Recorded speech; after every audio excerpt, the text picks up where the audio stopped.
Hello friends, तो हम आज स्टार्ट करेंगे अपने यूनिट 5 का लास्ट टॉपिक है बफर आइसोटोनिक सॉल्यूशन, जो कि हमारा B pharma third semester physical pharmaceutics की यूनिट 5 का लास्ट टॉपिक है बफर आइसोटोनिक सॉल्यूशन। तो आइए स्टार्ट करते हैं।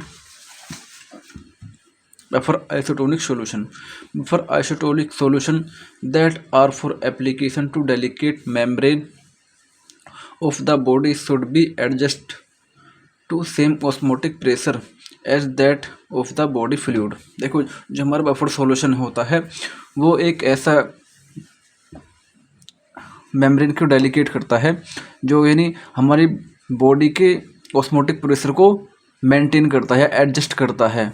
यानी जैसे बॉडी फ्लूइड होते हैं हमारी बॉडी के अंदर, उनको एडजस्ट करता है हमारा buffer solution. It is known as buffer isotonic solution. इसको हम बफर आइसोटोनिक सोल्यूशन भी कहते हैं। इन नो कोस स्वेलिंग और कॉन्ट्रैक्शन।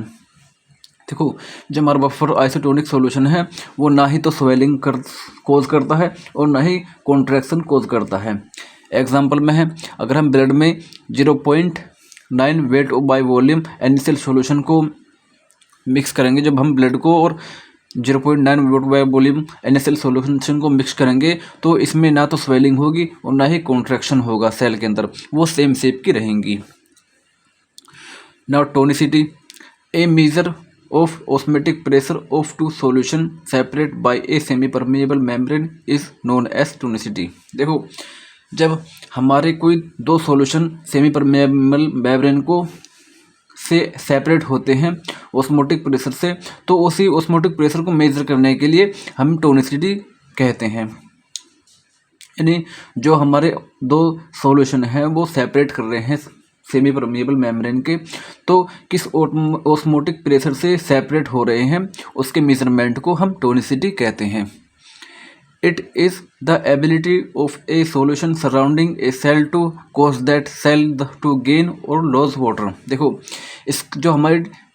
इसके पास ऐसी एबिलिटी होती है, जो हमारा सॉल्यूशन है बफर सॉल्यूशन, वो हमारा एक सेल के चारों ओर होता है और चाहे वो सेल उस सॉल्यूशन को गेन करे या लूज कर दे वाटर को अपने अंदर से, चाहे वो उस सॉल्यूशन से वाटर ले ले सेल जो हमारी है, और चाहे वो वाटर दे दे उस सॉल्यूशन को, तो इसके पास ऐसी एबिलिटी होती है।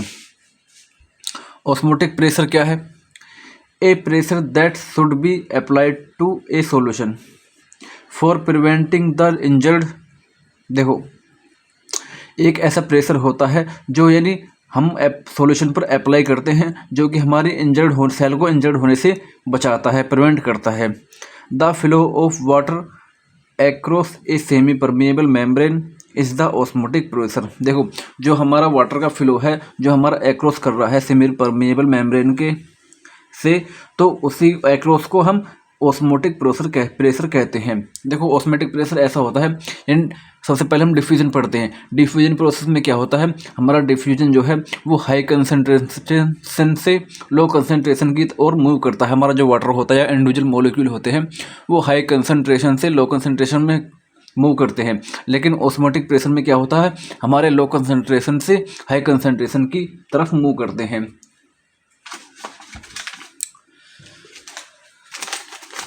एग्जाम्पल देखो, हमारे ये कोई डिफ्यूज़न में क्या होता है, डिफ्यूज़न में क्या होता है, हमारे हाई कंसंट्रेशन में कोई सब्सटेंस है यानी वाटर है हमारा, तो वो मूव करेगा लो कंसंट्रेशन की तरफ को, लो कंसंट्रेशन की तरफ से। लेकिन हमारा ऑस्मोटिक जो है वो हमारा लो कंसंट्रेशन से मूव करेगा हाई कंसंट्रेशन की तरफ को, तो ये हमारा ऑस्मोटिक प्रेशर है। तो जो हमारे solution are following type of based on tonicity. देखो, जो हमारे सॉल्यूशन है बफर सॉल्यूशन है वो उनकी टोनिसिटी बेस पर क्लासीफाई किए गए हैं। देखो, सबसे पहला आइसोटोनिक सॉल्यूशन, सेकंड है हाइपोटोनिक सॉल्यूशन और थर्ड है हाइपरटोनिक सॉल्यूशन। तो इनको सबसे पहला आता है isotonic solution.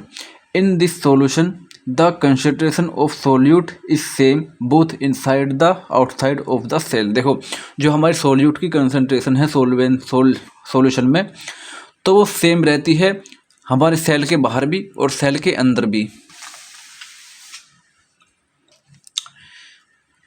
Example, A small quantity of blood is mixed with the A solution containing 0.9 gram of NaCl पर 100 ml, यानी 0.9% NaCl सॉल्यूशन। देखो क्या, जब हम एक स्मॉल क्वांटिटी लेती हैं ब्लड की और उसको मिक्स करते हैं NaCl यानी 0.9% NaCl सॉल्यूशन में, तो the cell retain its normal cells, यानी तो हमारे सेल में कोई चेंज नहीं होती, वो एक सेम शेप की रहती है या कोई सेल में चेंजिंग नहीं होती।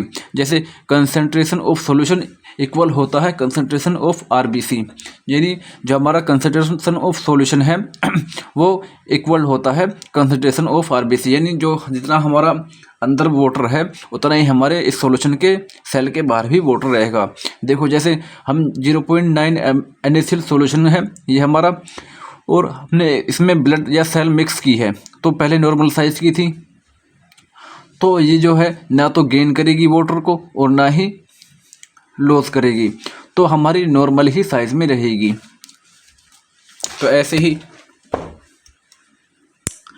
हाइपरटोनिक सॉल्यूशन जो हमारा होता है, the concentration of solute greater outside the cell than inside. देखो हाइपरटोनिक सॉल्यूशन में क्या होता है, जो हमारी सोल्यूट की कंसंट्रेशन होती है वो ज़्यादा होती है सेल के बाहर और सेल के अंदर कम होती है।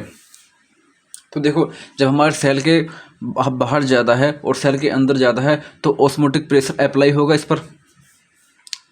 तो ऑस्मोटिक प्रेशर में क्या होगा, जो हमारी कंसंट्रेशन अंदर की कम है वो मूव करेगी हाई की तरफ को। For example, RBC are suspended in 2% NaCl solution. The water within the cell pass through the cell membrane in attempt to dilute the surrounding salt solution। देखो जो हमारा सराउंडिंग सॉल्यूशन है जो कि सेल के चारों ओर है, तो उसमें क्या होगा, जो हमारा वाटर है वो सेल के यानी जो हमारे सेल मेम्ब्रेन है वो पास होगा सेल्ट की मीन साल्ट की ओर को, यानी सेल से बाहर की तरफ ओर को पास होगा सेल मेम्ब्रेन के through.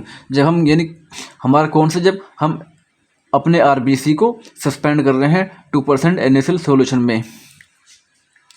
This outward passage of water cause the cell to shrink and become wrinkle. देखो जो हमारा ये बाहर की ओर को वाटर का पैसेज हो रहा है तो वो सेल को श्रिंक कर सकता है और एक रिंकल शेप में बना सकता है। देखो जो हमारी क्या होती है, कंसंट्रेशन ऑफ सॉल्यूशन ज़्यादा होती है कंसंट्रेशन ऑफ RBC। जो क्या है, ये हमारी नॉर्मल सेल है, तो जो इसके अंदर का वाटर है वो बाहर को मूव कर रहा है, यानी मूव कर रहा है, और हमने इसमें डिज़ोल्व करी है, मिक्स की है 2% NaCl सॉल्यूशन में। तो रिजल्ट में क्या होता है, जब हमारी ये अपना वाटर रिमूव कर देगी तो हमारी कैसे शेप में आ जाएगी, ये चिपक सी जाएगी, यानी श्रिंकल्स हो जाएगी, श्रिंक हो जाएगी। तो इसी को हम हाइपरटोनिक सॉल्यूशन कहते हैं। अब हाइपोटोनिक सॉल्यूशन क्या होते हैं, the concentration of solute greater inside the cell than outside. देखिए जो हमारी सोल्यूट की कंसंट्रेशन होती है वो ज़्यादा होती है सेल के अंदर और सेल के बाहर कम होती है, तो यहाँ भी ऑस्मोटिक प्रेशर अप्लाई होगा। The blood is mixed with 0.2% NaCl solution. Water enters the blood cells, cause them to swelling। देखो जब हम ब्लड को यानी मिक्स करते हैं 0.2% NaCl सॉल्यूशन में, तो हमारा जो वाटर है, क्योंकि हमारे सेल के अंदर हाई कंसंट्रेशन है और बाहर हमारी लो कंसंट्रेशन है, तो जो हमारा वाटर होगा वो एंटर करेगा सेल के अंदर, जिससे हमारी क्या हो जाएगी, स्वेलिंग, सेल स्वेलिंग हो जाएगी।